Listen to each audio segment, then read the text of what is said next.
جناب عبد الحمید بہار سے عرض کرتے ہیں، السلام علیکم ورحمۃ اللہ وبرکاتہ۔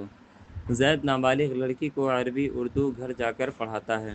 کچھ مہینے کے بعد زید کو لڑکی کی ماں کے بدفعلی میں مبتلا ہونے کا شک ہوتا ہے، اور کچھ قرینے سے یقین بھی ہونے لگا ہے کہ وہ عورت بدفعلی میں مبتلا ہے۔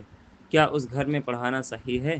کیا اس پڑھائی کے عوض ملی رقم حرام کی ہوگی؟ اگر حرام ہے تو پہلے کی رقم جو مجبوری کے سبب لیتا رہا، اس کا کیا حکم ہے؟ وعلیکم السلام ورحمۃ اللہ وبرکاتہ۔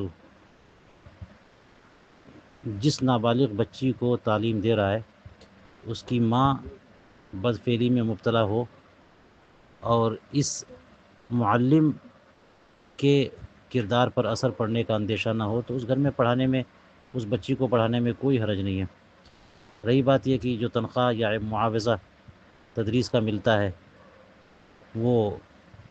وہ بھی درست حلال ہے، اگرچہ وہ کسی بدفعلی کی اجرت سے دے، کیونکہ اس کی حلال اور ذرائع ہوں گے، اور کوئی ذریعہ نہ ہو تب بھی اجارہ یا بے میں، جیسا کہ امام اہل سنت نے بتایا کہ عقد اور نقد دونوں جمع ہو جاتے ہیں، تب جا کے وہ چیز حرام ہوتی ہے۔